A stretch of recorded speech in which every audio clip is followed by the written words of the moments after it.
Hi hello friends.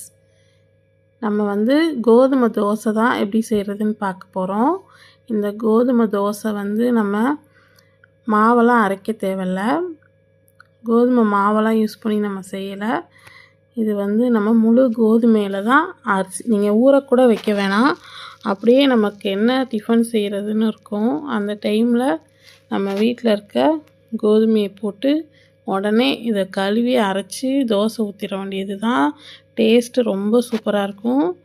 வாங்க இது எப்படி செய்கிறதுன்னு பார்க்கலாம். அதுக்கு நான் 1 கப் அளவுக்கு கோதுமை எடுத்திருக்கேன்.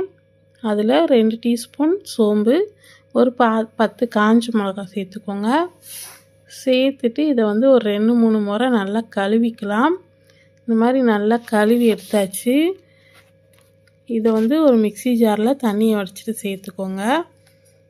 நம்ம இதை ஊரெல்லாம் வைக்க வேணாம், அப்படியே தான் சேர்க்கணும். நம்ம தோசை நல்லா கிறிஸ்பியாக இருக்கும். அப்புறம் ஒரு துண்டு அளவுக்கு நல்லா இஞ்சி எடுத்துருக்கேன், ஒரு விரல் நீளத்துக்கு.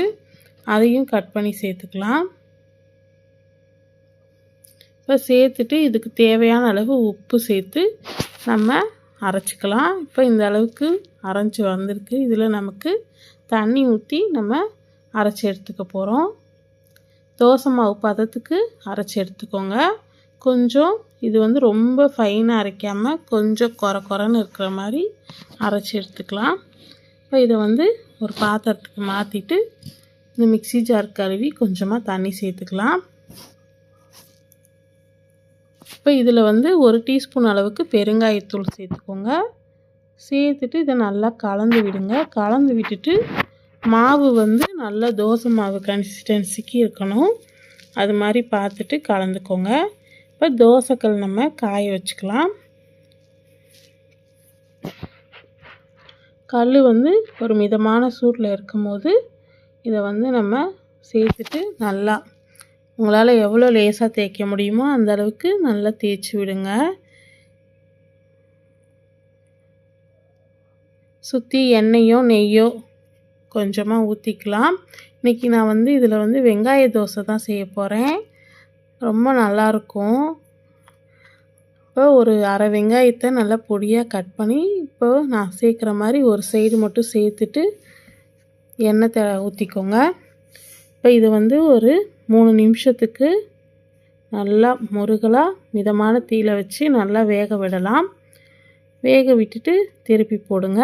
திருப்பி போட்டுட்டு நம்ம 2 பக்கமும் நல்லா கோல்டன் ஃப்ரை ஆகணும். அந்த அளவுக்கு நம்ம வேக வச்சு எடுத்துக்கலாம் இந்த தோசையை. இந்த தோசை நல்லா கிறிஸ்பியாக சாப்பிட நல்லா மொறுன்னு இருக்கும். கண்டிப்பாக ட்ரை பண்ணி பாருங்கள். கோதுமை தோசை பிடிக்காதவங்களுக்கு கூட இந்த மெத்தடில் செஞ்சு கொடுத்தா கண்டிப்பாக பிடிக்கும். உங்களுக்கு இதை சாப்பிடும் போது கோதுமை தோசைன்னு யாருக்குமே ஃபீல் ஆகாது. அந்த அளவுக்கு சூப்பராக இருக்கும். இப்போ 2 பக்கமும் இதே மாதிரி நல்லா திருப்பி போட்டு நம்ம வேக வச்சு எடுத்துக்கலாம்.